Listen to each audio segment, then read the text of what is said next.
What's so civil about war anyway? Evening, ladies and gentlemen. Hope you're all well. Danny Tomo, name of the channel, 78,900 subscribers. No more excuses, no more marches, no more protests, no more talk. It's time, lads. Is the name of the video. I've got conflicting opinions on this, very much so. The Englishman in me is very much with Danny Tomo. The Englishman in me completely agrees with everything he says. He's right. It's well past time, to be honest. It's actually too far past the time, because I actually think the powers that be want us to kick off at this point, and we're completely playing into the hands of the agenda here. That's one side of it. But the Englishman in me very just much agrees with Danny Tomo. But the wisdom in me does not agree with him, because we're being played here. We are being played into a civil war that will not go well. Many, many, many people will die. Brutally will die. On the streets of Britain, rivers of blood. Enoch Powell mentioned this. Rivers of blood it will be. If you start a civil war with the Muslims when there's 3 to 4 million of them, and possibly up to 2 million males, when you start a civil war with 2 million people who fight together and as one and believe in something far, far, far more than you believe in something, you're going to get a real shitstorm here, to be honest. You're going to get a real shitstorm. But I kind of feel that's what the powers that be, never mind these people, never mind Danny Tomo and Tommy Robinson, it kind of feels like to me the powers that be want civil war. They want chaos, order out of chaos. Again, that is the motto of the Illuminati, if that's what you want to call them. Order out of chaos. We're going to see very, very similar scenes in America over the next couple of months, if the government do not agree a budget here. We have 44 million Americans, a lot of them black people who have been on social media already saying they're going to rob people in shops. You're going to see a real fucking shitstorm in America, to be honest. You're going to see a real fucking shitstorm. The people will die. People will die from if you take food away from 44 million Americans, there's going to be real fucking trouble here, to be honest. And the Democrats, the opposition, are putting in ridiculous, and I mean ridiculous, claims in order for the Republicans to agree a budget. The Democrats are putting in ridiculous claims. They want 1.5 trillion for fucking ridiculous fucking things, and transgender agendas all over the world in different countries. Ridiculous amounts of money for stupid things, because they have no desire. They have no desire to agree a budget, because chaos is the order of the day. Very much so. Chaos is the new order of the day. I'll say it again. Chaos is the new order of the day, and that's what you're going to see from here on in. A lot of fucking chaos. I guarantee it. I guarantee it, because it's order out of chaos. So we've got Danny Tomo here, and although everything he says is kind of right, and the Englishman in me very much agrees with him, this is the wrong way, down the wrong road for us all. It really is. It really is. In order to fight a civil war, you need two sides. Well, the Muslims look like they were ready to fight. If you don't have a team to fight, you can't have a fight. But now Danny Tomo here and other people are calling the right wing, primarily. But although the left wing should join us, because the Muslims, quite frankly, tell them straight that they're not on your team. I don't know how fucking plain you want it. because I've told you, you are not on our team. You need two teams to fight a war, either side, left and right. Yep. So we got the Muslims, now we need the right wing, the English people to step up. Boom, bada bing, two sides, civil war. But it very much feels to me like we're being goaded into this, and I don't mean by Danny Tomo, and I don't mean necessarily by Tommy Robinson. He could be getting fucked over as much as anybody else, to be honest. He's just one of us by the looks of it, but I trust no fuck of me, as many people will know. I like to do the research, and I've been doing the research for 20 years into various things, from the economy to the New World Order, the global elites, conspiracies, murder, you name it. I've probably looked into it. And my general consensus after 20 years of looking into all of these things, 9/11, London bombings, you name it, we're being played. We are being played here. And ultimately, chaos is what these people want, because out of chaos they can bring the order. So, as much as the Englishman in me very much agrees with Danny Tomo here, the wisdom in me says that this is completely the wrong move. But unfortunately, the British people haven't spent 20 years like me looking into all this. So the wisdom in them will not win over here where it has in me. The Englishman will win over with these people.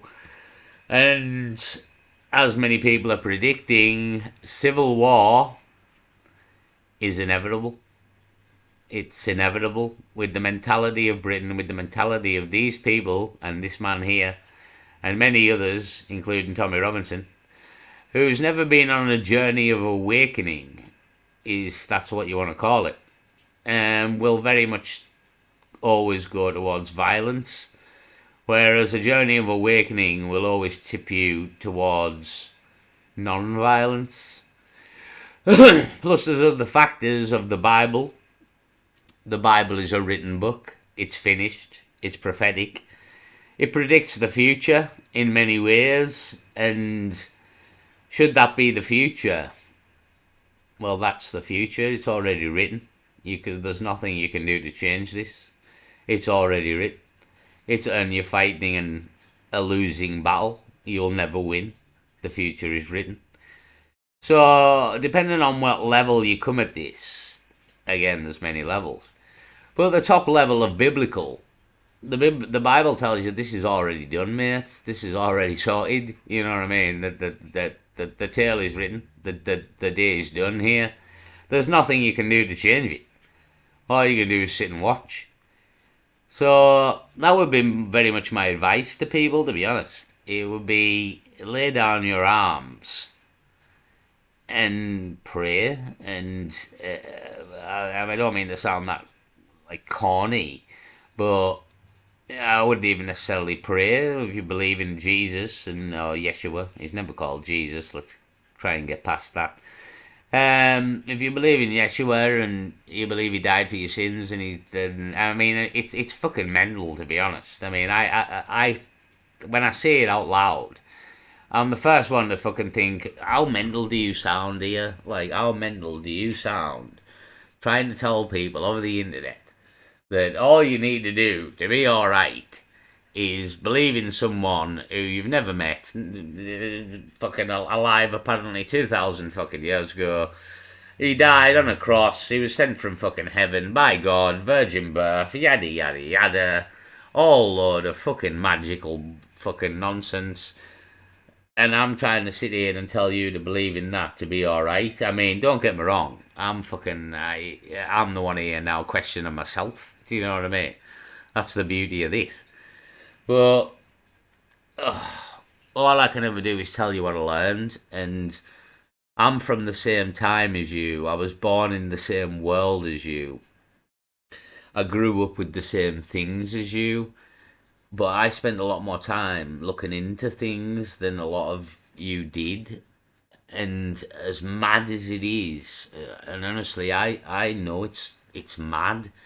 It's fucking madness to sit here and say all these things. And I used to be an atheist, and I think that's another side of it, why it's so hard to sit here and say, like, look, this could be the crack, even though I know it sounds fucking mental, but yeah, this is the crack.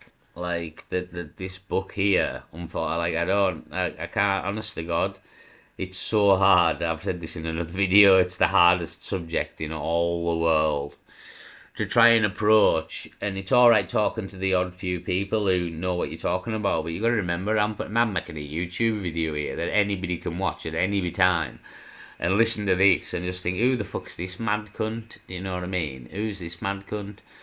So it's very, very difficult making these videos when we're approaching these subjects in these times. And everything's going wrong, but it's all going wrong because it's planned. But we've also got a book telling you that it'll all go wrong and why. And everybody's doing the wrong thing. So all you can ever really do to try and help people, because that's all I'm ever trying to do, to be honest. I mean, I'm not in this for money. My channel's not monetized. I don't beg for your subscriptions or your likes or your money or anything at all. I'm just here to help in many ways. I I know some stuff that a lot of people don't know, and a lot of people know a lot more than I do. But I'm somewhere in the middle, and I know more than the average person. And we're in a shitstorm here, and I'm just trying to help. Like anybody who can find, and it's not even maybe from me, it's maybe you might listen to me, something might ring a bell, and then go and find somebody who really has delved into what you want to know about and is deep knowledge. I'm a very general knowledge person. I think that's my crack. Like I don't, again, I use a lot of people's videos to look into things because I'm not an expert on them. I know something's wrong, but I'm not an expert on any of it. I have a general knowledge of everything is a good way of looking at it, but I'm not an expert on anything is another way of looking at it, and I can point people in the right direction to try and get answers on certain subjects because I've looked at them. But I will never claim to be an expert on anything at all. Nothing. I know generally, and I'm good at remembering generally what's gone on, but I'm no expert on anything at all. I never claim to be, and I'm just trying to help. I'm just trying to help point people in the direction of some truth, knowledge, and if I can, and if the Bible is true, then maybe we can save your soul or my soul. Like I'm not saying my soul's saved. Like save our souls, maybe. I don't know. I don't know why I'm here and I do what I do. In many ways, I'm here and I do what I do. It started with Jay Slater in many ways, but it's developed, and I don't believe there's any future in doing this in terms of a career, like the way the world's going and freedom of speech.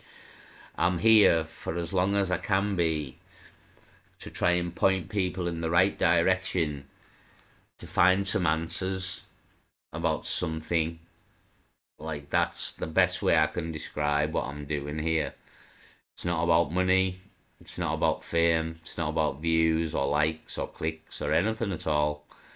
For the very, very few people who do listen, if you can find some light, some truth, some answers in any of this, in any of these videos. I mean, the ones that I'll do walking, some of them I just do for my subscribers, like when I go walking around Cumbria and show you things like that. I do that, I suppose, for the subscribers, but these kind of videos, it's just trying to find some clarity, no, not just for myself, but for other people, in what the fuck what are we dealing with here? Why are we in this? What the hell's wrong with this world? Why were we born into this shit show?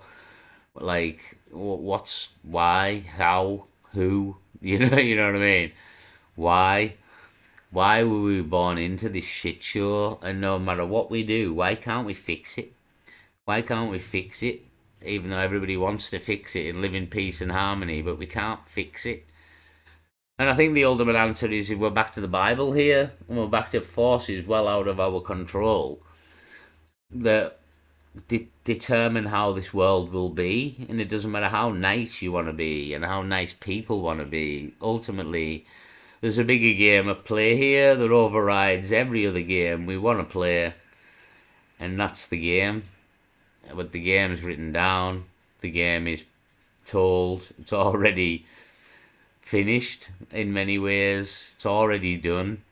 What's said's been done, and it's already done.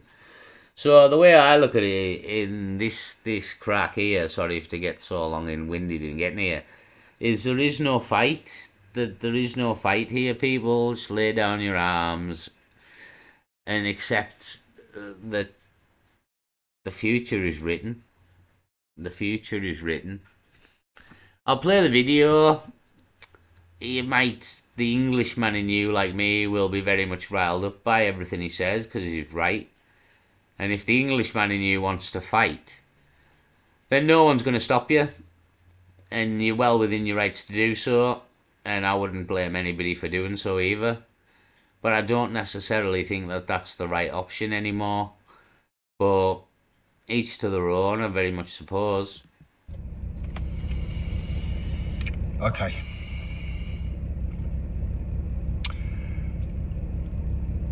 No more protests. No more marches. No more stage. No more speakers. We need the English lads to make a point. A point that unfortunately has to be made. I understand that we all need to keep our heads screwed on. But it's too common now. It is too common that the dangers that are around our children are prevalent in every corner of this country. Just today, I've listened to GB News tell the country that there are Muslim men living in army barracks, and when they checked their Snapchat, they found that these men have been heavily armed in places like Sudan, Syria, and I'm talking AK-47s, I'm talking hundreds of rounds, I'm talking Rambo knives, I'm talking Afghan migrants picking random people off the street, English people, murdering them in cold blood. And what have we heard from the Prime Minister? What solutions are going to be put in place to safeguard us? Nothing. Malcolm X once said that when your community is being targeted, being murdered, and the officials and the government and the police do nothing to really protect you, it is our commitment to our families, to our religion, to our country, and most importantly, to our children, that we will protect them.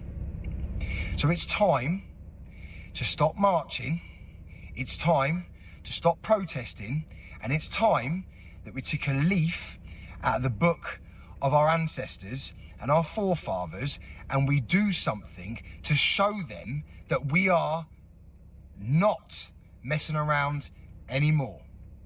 No women, no children will be at this meet that we're going to call it.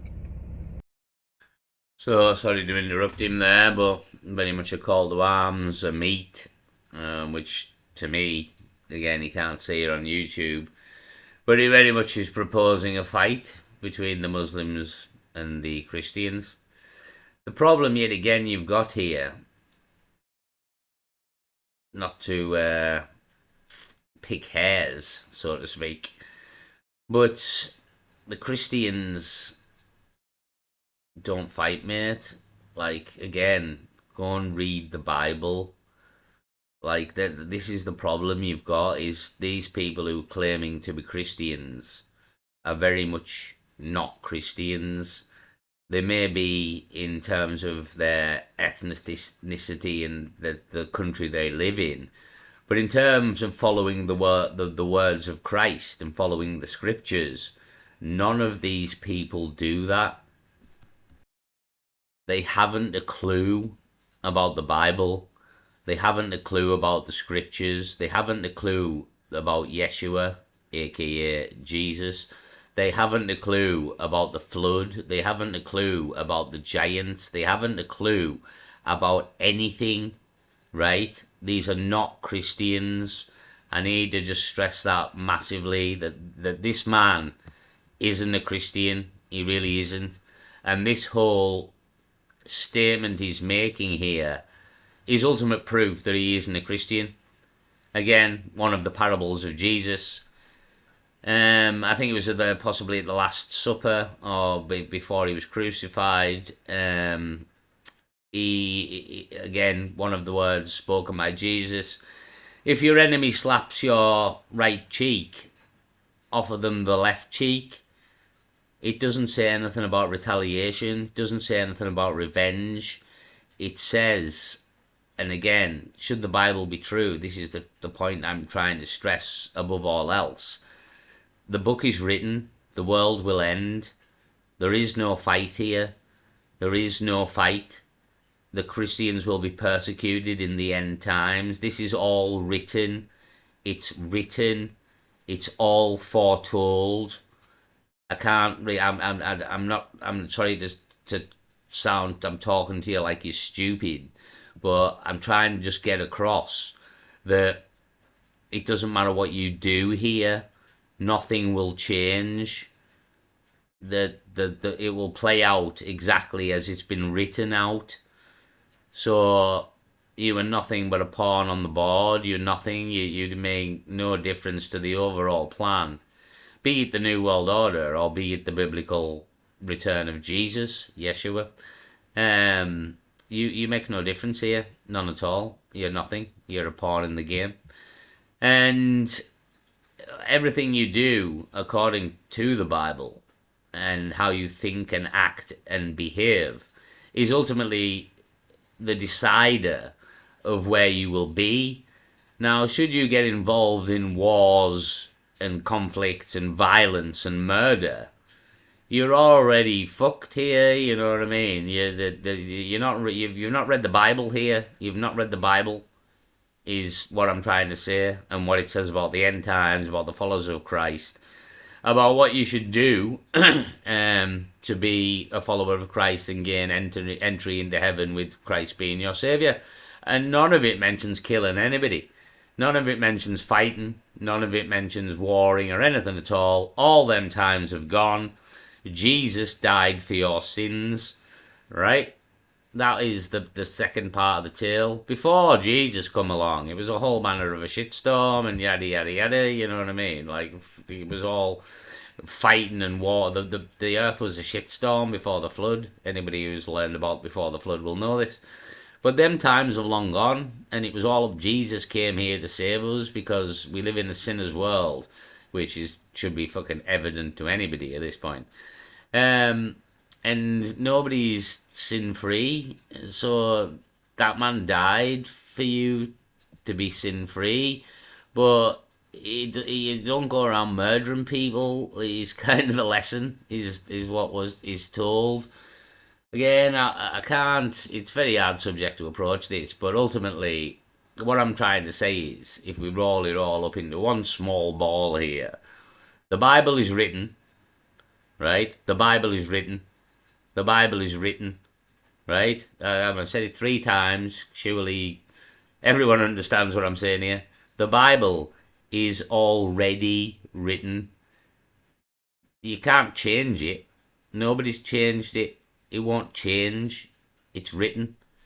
And according to how it's written, that's how it will all go down.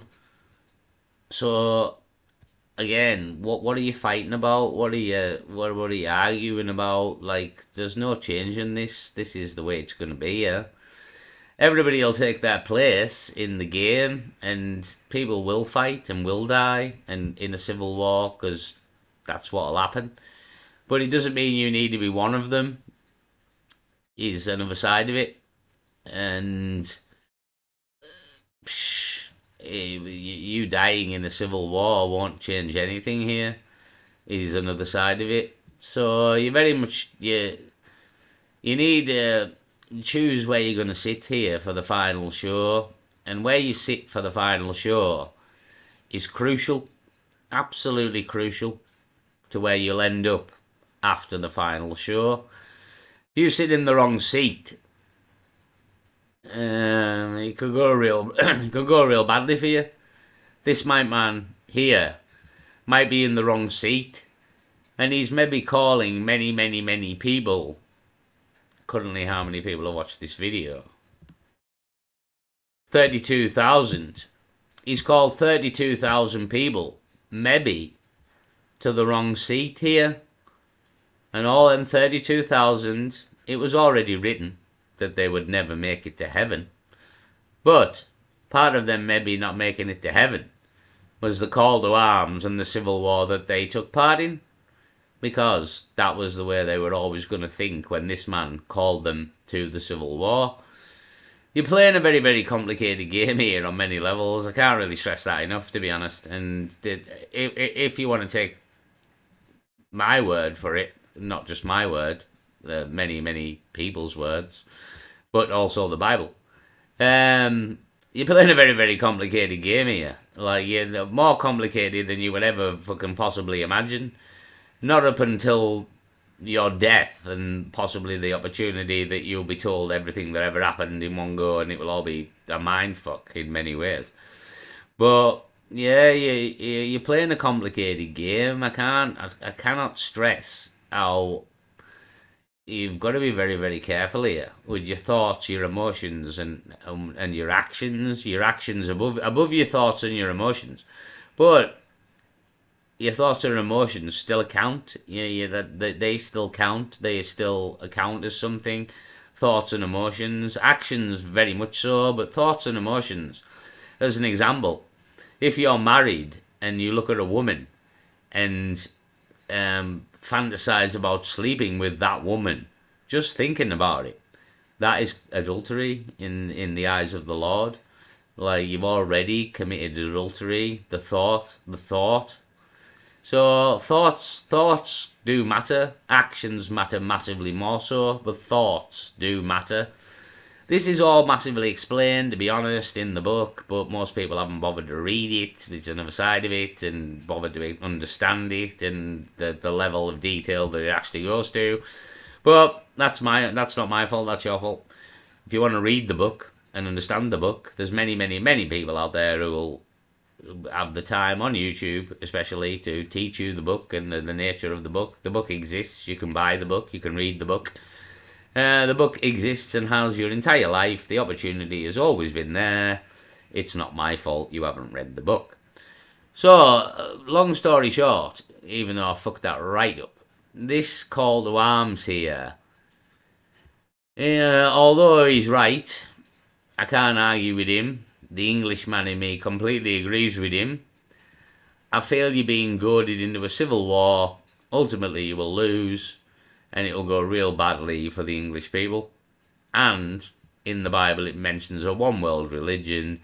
That one world religion, by the looks of it, is going to be Islam.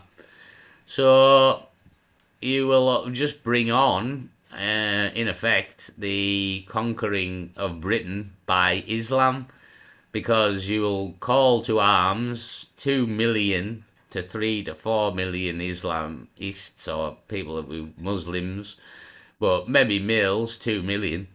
You will call to arms an army of 2 million Muslims that will ultimately beat us, because we do not have an army of 2 million who will fight together, and we have no ways of communicating, and many other fucking reasons why this will all go real wrong. But it will. But it really will. And it will go wrong because the Bible fucking says it will. And the one world religion will probably be Islam. So in order for the one world religion to be Islam, things have to transpire for Islam to take control. This could all be a push in that direction, especially in England. So, again, you're playing a real fucking complicated game here, to be honest. And a general rule for me for a long time, and COVID was a perfect example of this, is whatever the public do the complete opposite. Whatever the public do the complete opposite. Peace.